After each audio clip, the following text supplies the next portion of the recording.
इतिहास में पहली बार जिसको मौत और हार का डर ना हो, जीत उसकी मुकद्दर में तय होती है। यह कहानी है एक ऐसे वीर पराक्रमी योद्धा की जिसने ना सिर्फ पूर्वोत्तर की रक्षा की बल्कि मुगलों के गुरूर को भी कुचल डाला। The legend of Lachit Borphukan. Bharat का वो हिस्सा जहां सूरज सबसे पहले दस्तक देता है। पूर्वोत्तर 17वीं सदी, जब पूर्वोत्तर की राजधानी हुआ करता था रोंगपुर शिवसागर। मुगल सल्तनत की पैरवी करते हुए मीर जुमला ने राजा जयध्वज सिन्हा को परास्त किया, जिसके पश्चात उनकी अकाल मृत्यु हो गई। समय के गति चक्र के साथ अहोम राज्य के राज सिंहासन पर स्वर्गदेव यानी राजा चक्रध्वज सिन्हा विराजमान हुए, जिन्होंने अपने राज्य के प्रधानमंत्री आटुन बोड़ा गुहाई, जो कि बेहद चतुर, हर काम में निपुण और एक कूटनीतिज्ञ थे, के साथ मिलकर नए दुर्गों का निर्माण किया। अपनी सेना को संगठित कर उसे और मजबूत बनाने के लिए उन्होंने एक वीर योद्धा लासित बोरफुकन को अपनी सेना का प्रधान सेनापति नियुक्त किया।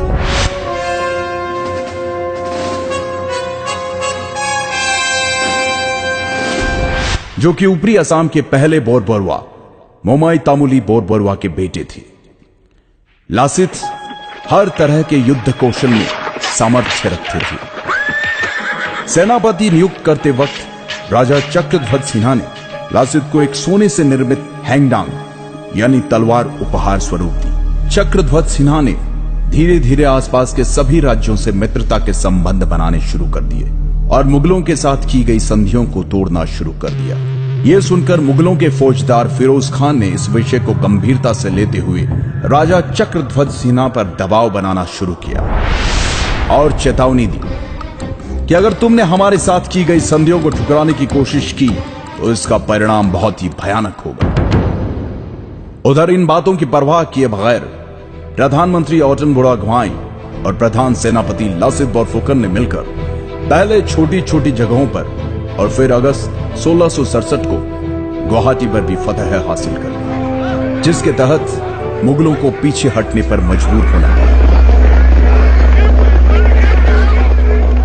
और तब राजा चक्रध्वज सिन्हा ने कहा था, अब मैं सुकून से 2 मुट्ठी चावल खा पाऊंगा। वहीं दिल्ली में बैठे मुगल सल्तनत के बादशाह औरंगजेब को जब इस बात का पता चला तो वो बौखला गया और 19 दिसंबर 1667 को एक विशाल सेना जिसमें 5000 बंदूकधारी, 1000 से अधिक तोपें, नावों का एक बड़ा बेड़ा, 30,000 पैदल सैनिक, 15,000 तीरंदाज और 18,000 तुर्की घुड़सवार शामिल थे, जिसकी कमान उसने राम सिंह के हाथ में देकर कहा, जाओ और जो भी हमारे सामने सर उठाने का साहस करे उसे कुचल डालो।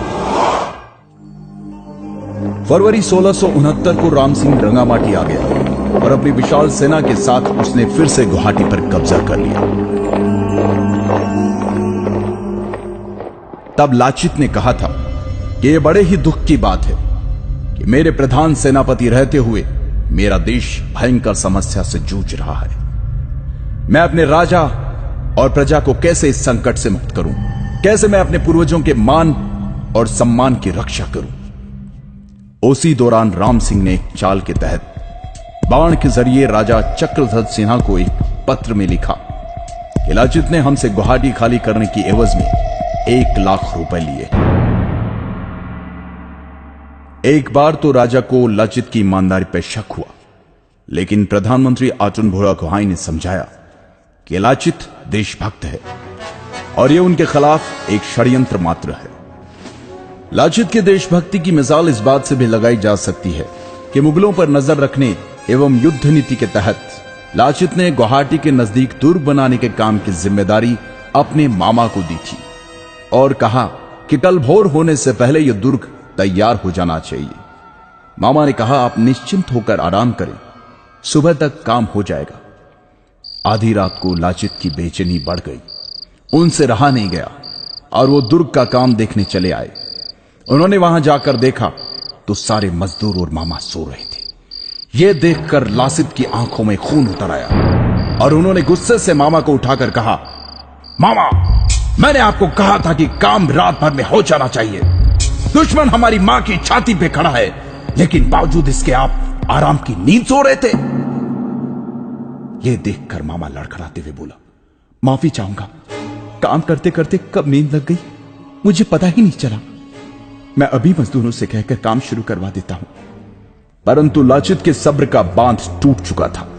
गद्दार, मुल्क से बढ़कर मेरा मामा नहीं हो सकता, कहते हुए मामा की गर्दन धड़ से अलग कर दी और रातों रात उस दुर्ग का निर्माण करवाया, जिसके कारण मजबूर होकर मुगल सेना को जल युद्ध के लिए तैयार होना पड़ा, जिसमें कि मुगल सैनिक बहुत कमजोर थे। इधर बहुत तेज बुखार से जूझ रहे लाचित को अर्जुन बुढ़ागुहाई ने कहा कि तुम्हारी तबीयत बहुत खराब है, इस हालत में तुम युद्ध पर नहीं जा सकते। फिर भी लासित युद्ध के लिए गए और शुरू हुआ सराय घाट का ऐतिहासिक युद्ध, द बैटल ऑफ सराय घाट। लेकिन क्योंकि लाचित के पास सेना बहुत कम थी, इसलिए लाचित की सेना हारने लगी, युद्ध छोड़कर पीछे हटने लगी। तब लाचित ने अपनी सेना से कहा, हे आसाम के वीर सैनिकों, अगर तुम में से कोई रण छोड़कर जाना चाहता है तो बेशक जाए, लेकिन मेरे राजा ने मुझे दायित्व दिया है, इसलिए जब तक मुझ में प्राण बाकी है मैं लड़ूंगा। अगर मुगल मुझे बंदी बनाकर ले जाना चाहते हैं तो ले जाने दो। तुम जाकर राजा से कह देना कि मैं उनकी आज्ञा का पालन करते हुए आखिरी दम तक लड़ा। यह सुनकर लाचित की अगुवाई वाली सेना में तीव्र ऊर्जा का संचार हुआ और परिणाम मुगलों को मुंह की खानी पड़ी। मुगल सेना पूरी तरह से हार गई। यह देखकर मुगलों के नेतृत्व करने वाले राम सिंह ने नतमस्तक होते हुए कहा, मैंने अपने जीवन काल में अनेकों युद्ध देखे और लड़े। मेरा ऐसा पराक्रमी वीर योद्धा जो जान से ज्यादा अपनी मातृभूमि से प्यार करे, जो युद्ध के हर क्षेत्र में पारंगत हो, आज पहली बार देख रहा हूं। राजा की जय, सलाहकारों की जय, सेनापति की जय, देश की जय। हे लाचित, तुम्हें कोटि कोटि नमन। पूर्वोत्तर के इस वीर योद्धा को भारतीय इतिहास कभी नहीं भुला सकता। सराय घाट युद्ध विजय प्राप्त करने के 1 साल बाद लंबी बीमारी के चलते इस महान योद्धा का स्वर्गवास हो गया। 1672 में स्वर्गदेव राजा उदय आदित्य सिंघा ने जोरहाट से 16 किलोमीटर दूर हुलुमपाड़ा में लाचित मैदान का निर्माण करवाया। लाचित बोरफुकन की वीरता और सराय घाट की लड़ाई में असमिया सेना की जीत के उपलक्ष्य में हर साल 24 नवंबर को असम राज्य में लाचित दिवस मनाया जाता है। राष्ट्रीय रक्षा अकादमी के सबसे अच्छे कैडेट को लाचित बोरफुकन स्वर्ण पदक से सम्मानित किया जाता है। वतन के लिए अपने प्राणों की परवाह न करने और असम के इतिहास के निर्माण की नींव कहलाए जाने वाले ऐसे महान योद्धा को शत शत प्रणाम।